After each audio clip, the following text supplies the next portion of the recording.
منتخب فرماتے ہیں اللہ ان کو انعام سے نوازتے ہیں۔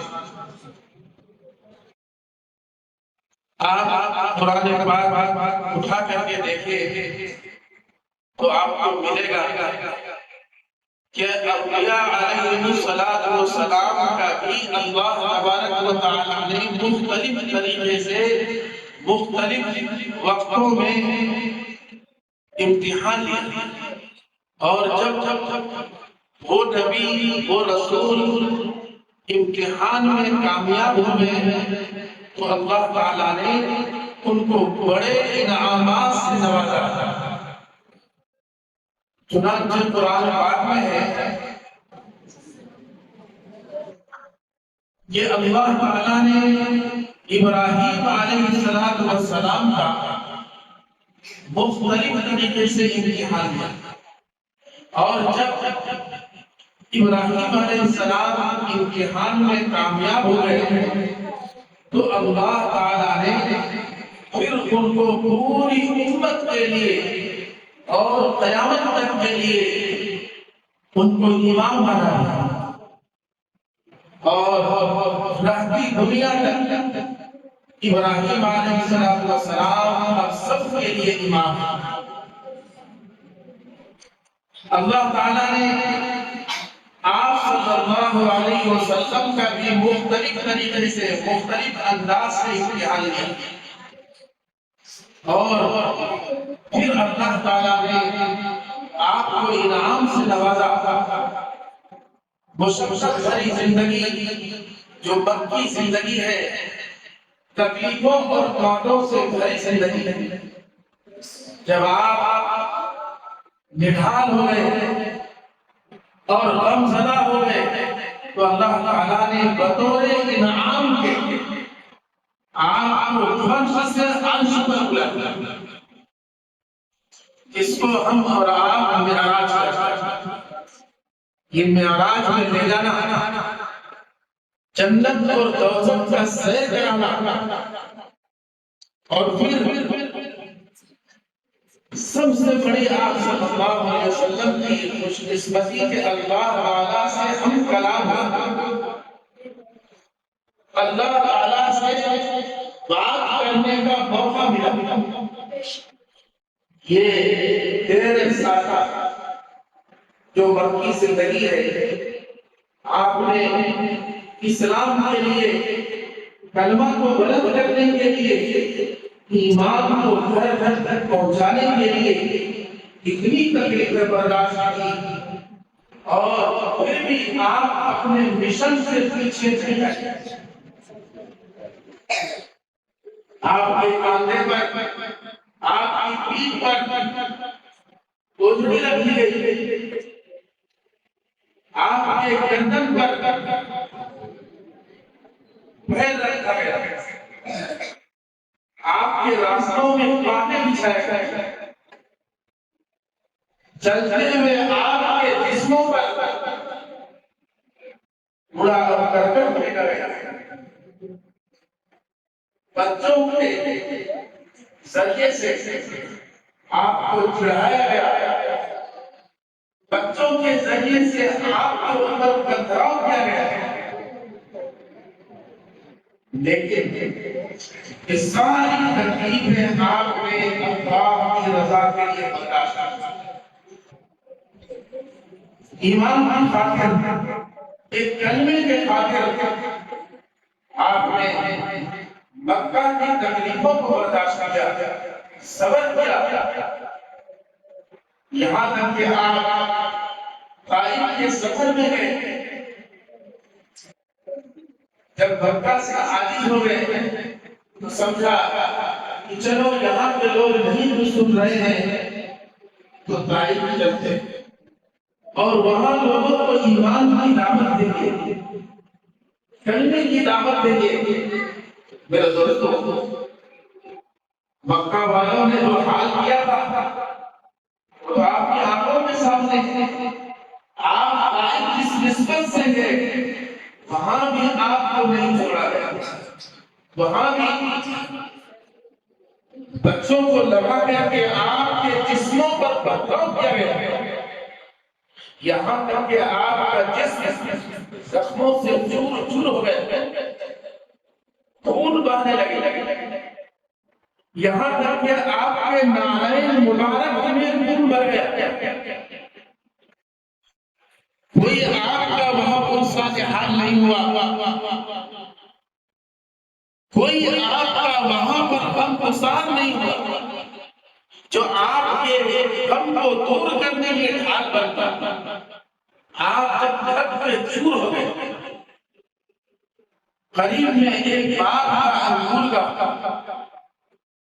وہاں پر جا کر کے آپ شدید تکلیف کی وجہ سے بیٹھ گئے۔ جو باغ کا مالک تھا، نگہبان تھا، دیکھ ریکھ کرنے والا تھا، انہوں نے دیکھا کہ جسم لہولہان ہے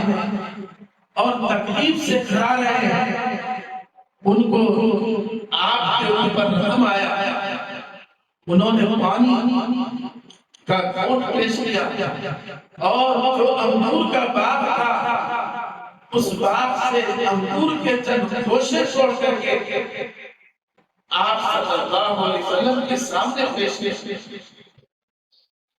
میرے دوستو، یہ تکلیفیں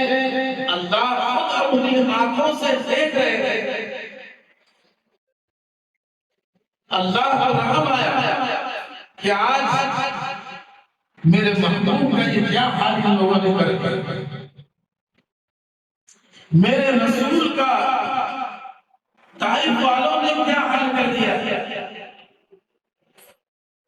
اللہ نے حضرت جبرائیل علیہ السلام کو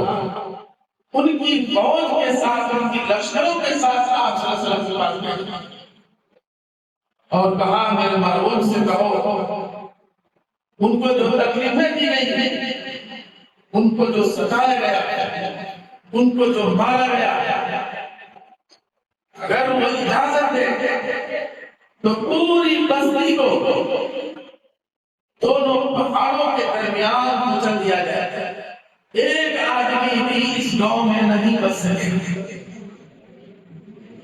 جبرائیل علیہ السلام آئے اور ادب و احترام کے ساتھ آپ کے سامنے کھڑے ہو گئے اور کہا کہ اللہ نے آپ کے حال کو دیکھ لیا ہے اور مجھے اور میرے ساتھ ایک جمع غفیر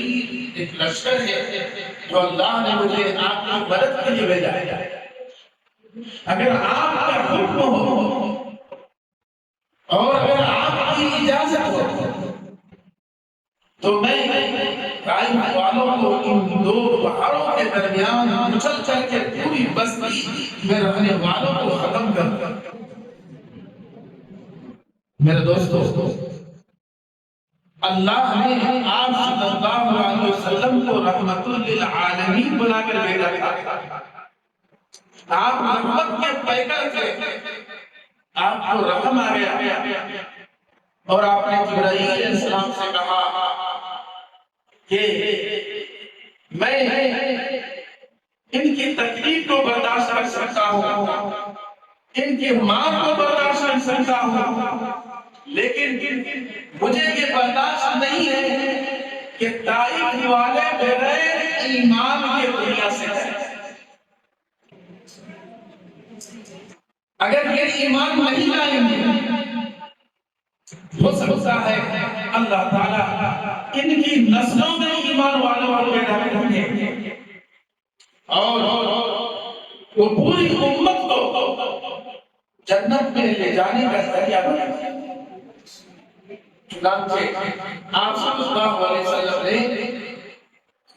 طائف والوں کی گستاخی بے ادبی اس کو معاف کر دیا۔ میرا اس طلبہ، آپ صلی اللہ علیہ وسلم قیامت تک کے لیے نبی بن کر آئے تھے، آپ کا معاف کرنا تھا کہ آپ دنیا سے گئے اور کچھ سالوں کے بعد اسی طائف کے اندر محمد بن قاسم پیدا ہوئے۔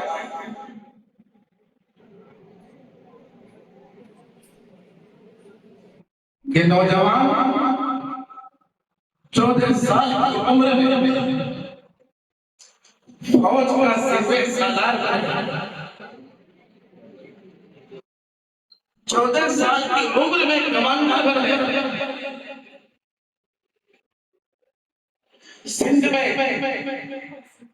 راجاؤں کی حکومت کی،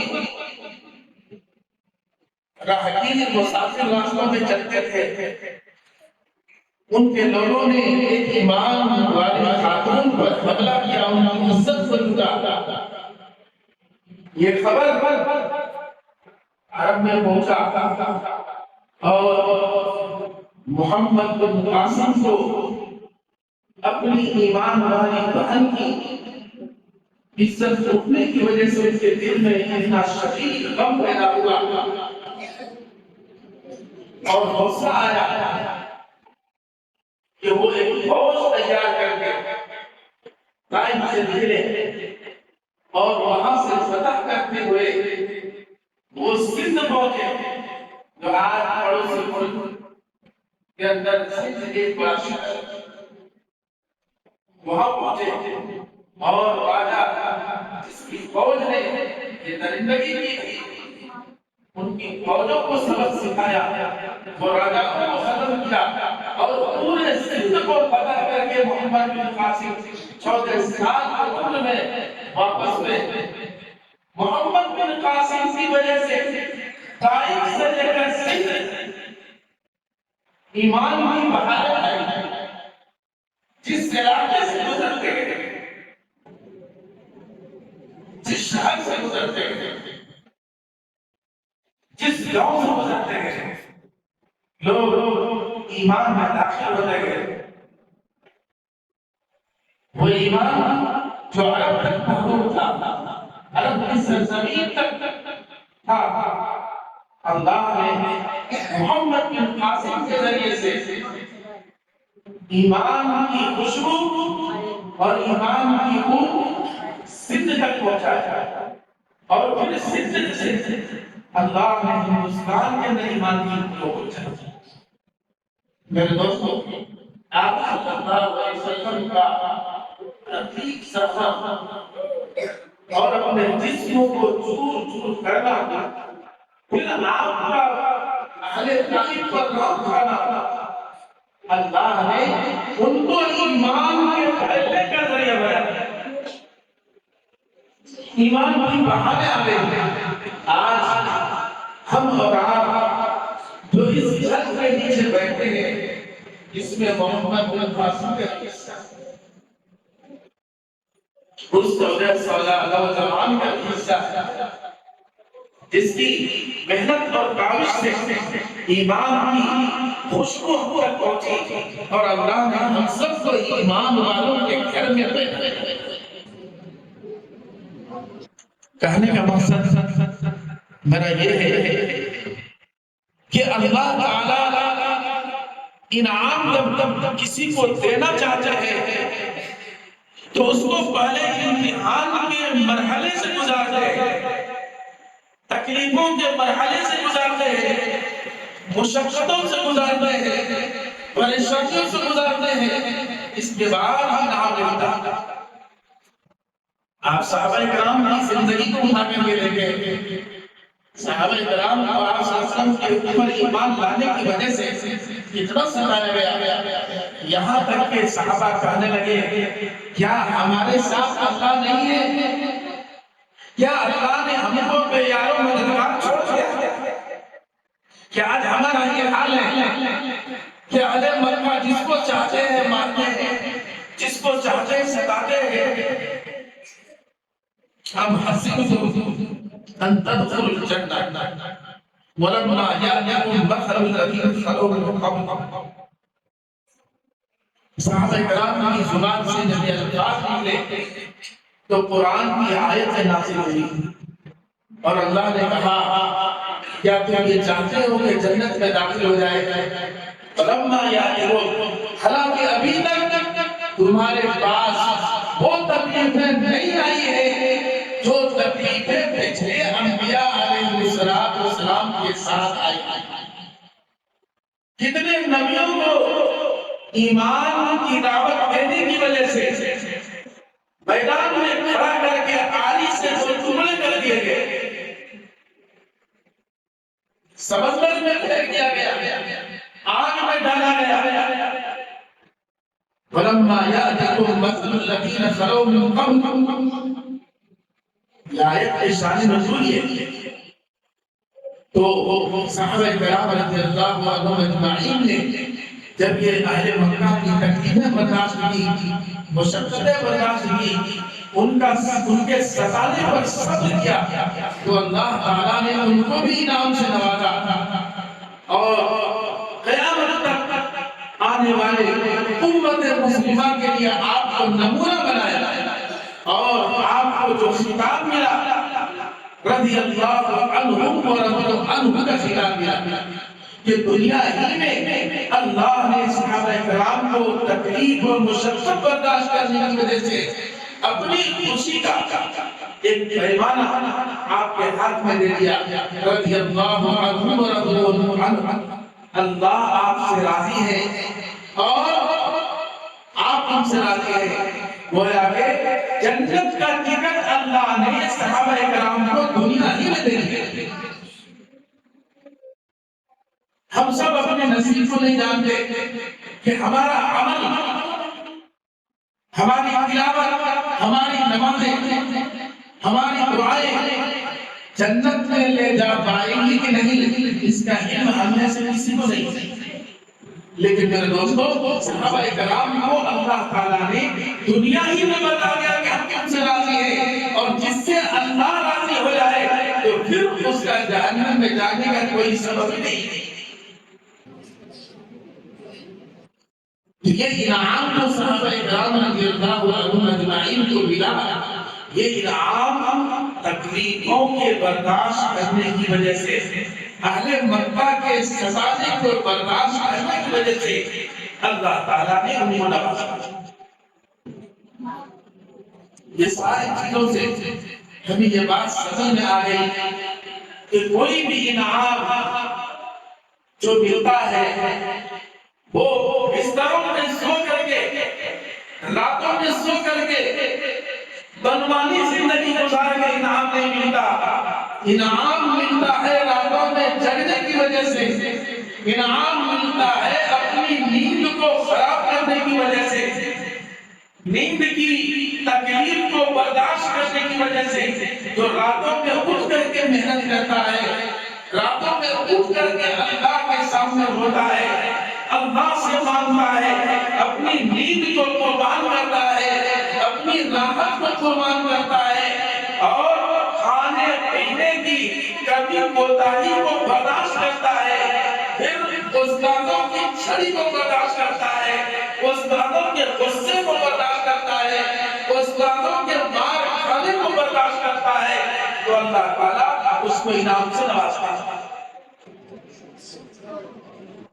جو استادوں کے غصے کو برداشت کرے گا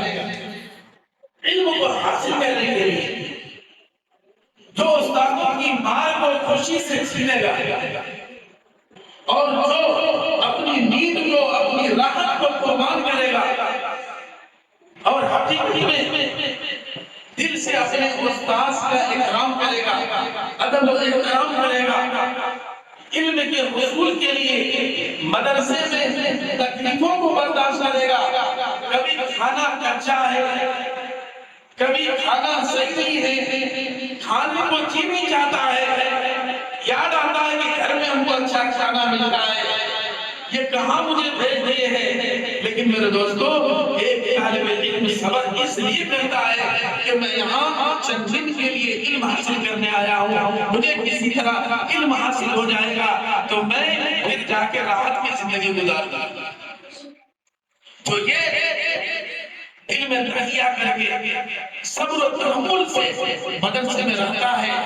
اور یہاں کی تکلیفوں کو، پریشانیوں کو برداشت کرتا ہے، تو یہی ہے جن کو اللہ تعالیٰ پھر اس مقام تک پہنچاتے ہیں، اس بلندی تک پہنچاتے ہیں جو ہمارے خواب و خیال میں اب تک نہیں ہے۔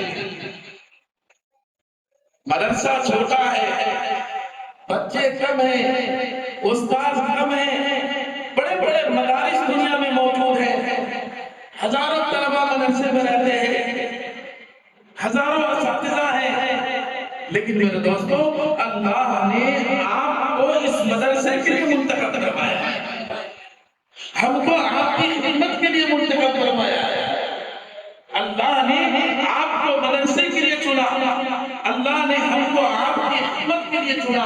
اللہ یجتبی الیہ من یشاء ویہدی الیہ من یشاء۔ اللہ جس کو چاہتے ہیں چنتے ہیں۔ بعض طلباء بڑے مدرسوں میں بھی جا کر کے نہیں پڑھ سکتے، وہاں بھی مل جاتے ہیں۔ دارالعلوم دیوبند اتنا بڑا ادارہ ہے، وہاں ہزاروں کی تعداد میں، دسوں ہزار کی تعداد میں طلباء آتے ہیں، ہر سال 2000 طلباء فارغ ہوتے ہیں۔ میرے دوستو 2000 فارغ تو ہوتے ہیں، لیکن اس میں کامیاب طلباء، باصلاحیت طلباء، تقویٰ والے طلباء، عمل صالح کرنے والے طلباء منتخب ہوتے ہیں، چنیدہ ہوتے ہیں، اور وہ جیسے ہی فارغ ہوتے ہیں لوگ ان کے ہاتھوں ہاتھ اس کو اٹھا لیتے ہیں۔ وہ ابھی فارغ نہیں ہو پاتے تو ان کا دوسرے مدرسے میں تقرر ہو جاتا ہے، دوسرے مسجدوں میں امامت کے لیے منتخب ہو جاتا ہے، بڑے بڑے افسر کو آ جاتے ہیں طالب کی زبانیں۔ لیکن میرے دوستو کچھ طلباء، بہت سے طلباء ایسے بھی ہوتے ہیں جو در در کے گھومتے آتے ہیں، جگہ گھومتے ہیں، جگہ بھاگتی ہے، جگہ گئے 1 مہینہ رہے، 6 مہینہ رہے، وہاں سے ہٹا دیا، پھر کچھ دوسری مدرسے میں گئے، وہاں چند دن پڑھائے، وہاں سے ہٹائے۔ میرے دوستو یہ جو ہٹنا جانا گھومنا یہ سب کیوں ہے؟ اس لیے ہے کہ ہماری صلاحیت جیسی امت کے لیے چاہیے ہماری صلاحیت ویسی نہیں بنی، ہمارا تقویٰ جیسا ہمارے اندر ہونا چاہیے ویسا تقویٰ ہمارے اندر نہیں رہا۔ یہی وجہ ہے کہ لوگ کچھ دن ہم کو دیکھتے ہیں، آنکھوں سے پڑھتے ہیں، سمجھتے ہیں، جب ان کو سمجھ میں آتا ہے کہ بھائی یہ بڑے ادارے سے تو فارغ ہے لیکن اس کے اندر کچھ دکھتا نہیں، کچھ دکھتا نہیں ہے، یہ راتوں تک موبائل میں پڑے رہتے ہیں، اور یہ تو ان کا رشتہ کہاں کا جڑا ہوا ہے، یہ ہر وقت فون میں ہی لگے رہتے ہیں۔ ابھی مجھے بڑا کچھ دن پہلے گیا، مدرسے کا ہی طالب علم ہے، پچھلے سال فارسیہ لکھا ہوا،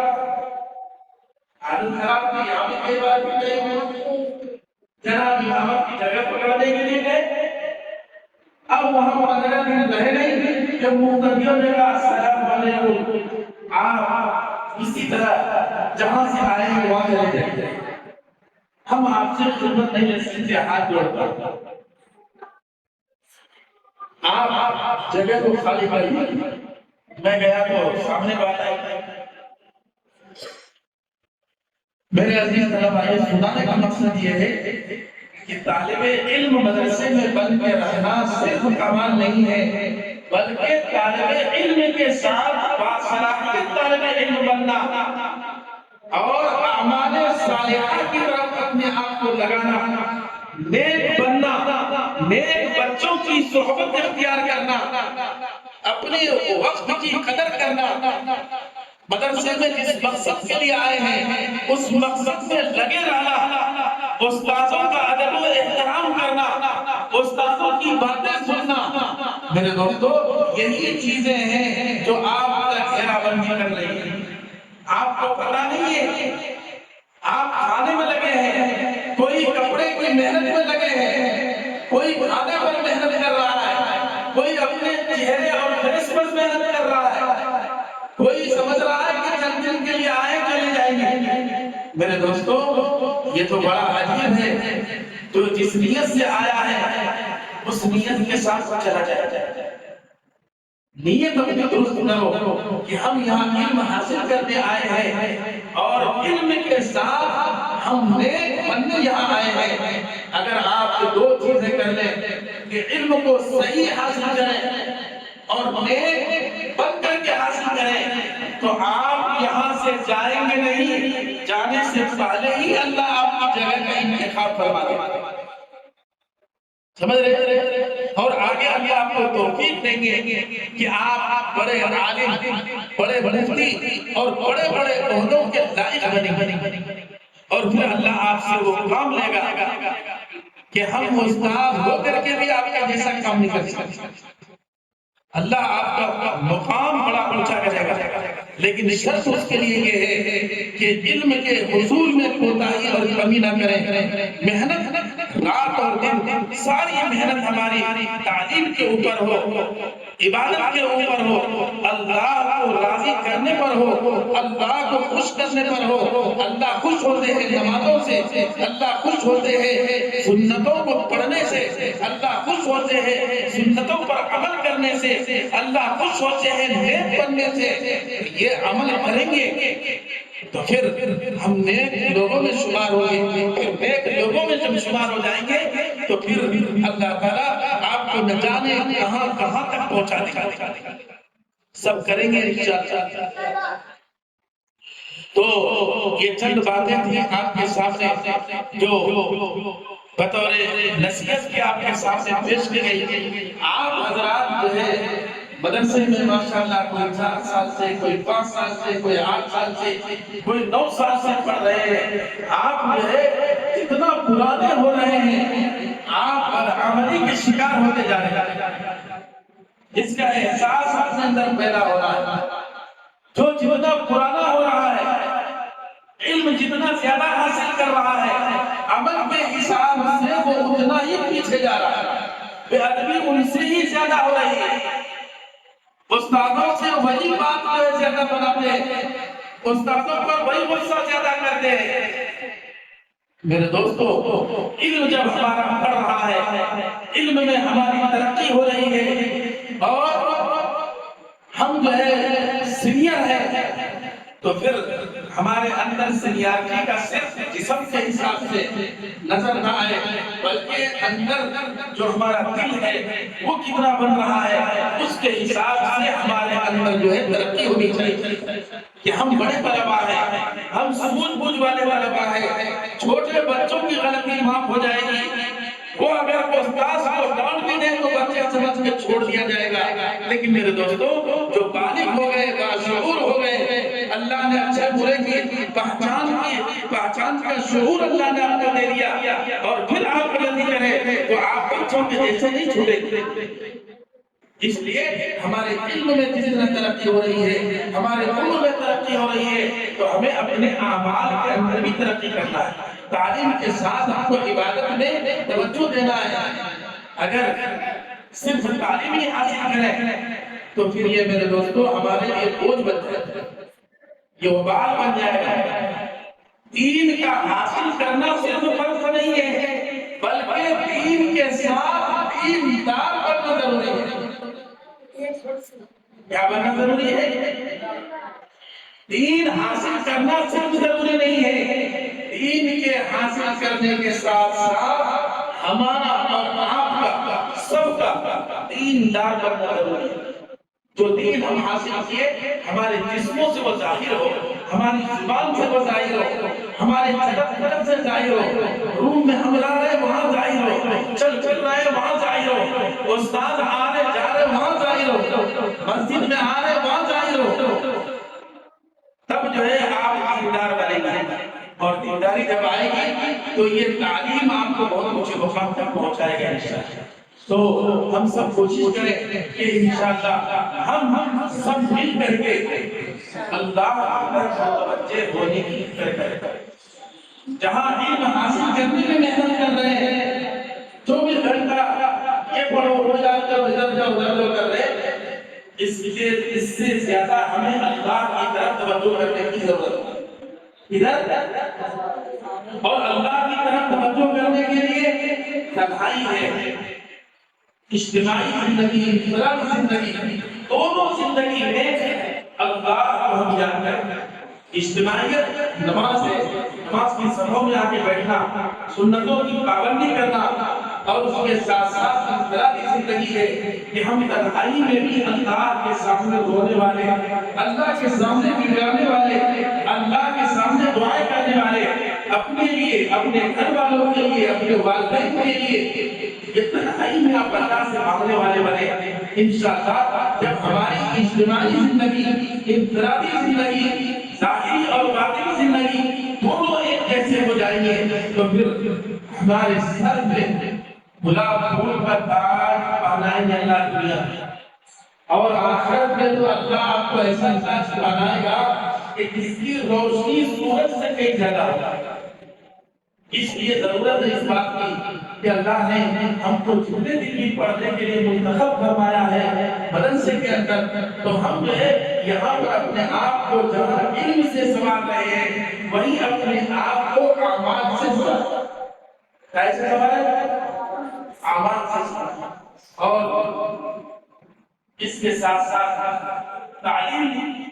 کے میدان میں محنت کرنے میں سفر کریں۔ سفر کیا ہے؟ مقابلہ کرنا۔ ایک طالب علم ایک صفحہ سے سنا رہا ہے، آپ ان سے مقابلہ کریں کہ آپ 1.5 صفحہ سنائیں سبق اور ان سے آگے بڑھیں۔ کوئی 1.5 صفحہ سبق سنا رہا ہے، آپ محنت کر کے 2 صفحہ سبق سنائیں۔ کوئی 2 صفحہ سنا رہا ہے، آپ 2.5 صفحہ سنائیں۔ رات اور دن محنت کریں۔ جب آپ رات اور دن محنت کریں گے اور پڑھنے میں تکامل کریں گے تو پھر علم میں کما حقہ ترقی ہوگی۔ یہ نہیں ہے کہ تکامل ہمارا کھانے میں ہو، تکامل ہمارا کپڑا پہننے میں ہو، تکامل ہمارا فون میں ہو، تکامل ہمارا کبڈی میں ہو۔ یہ سب چیزیں کام آنے والی نہیں ہے، یہ سب چیزیں وقتی طور پر ہے جو آج کل ختم ہو جائیں گے۔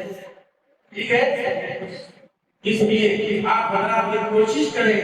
کہ انشاءاللہ ابھی دیکھیں یہ ششماہی امتحان ہوا۔ ششماہی امتحان کے معنی ہے 6 مہینے کا امتحان۔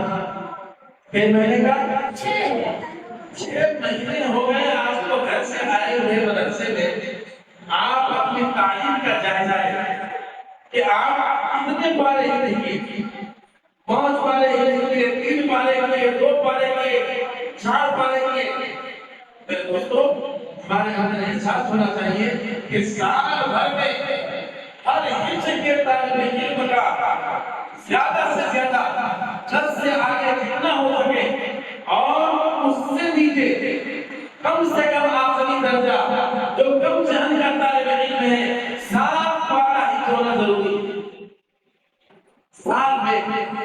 جو آخری درجے کا طالب علم ہے جس کو ہم اور آپ کمزور سمجھ رہے ہیں اس کا 7 پارہ ہی ہونا چاہیے، اور جو متوسط ہے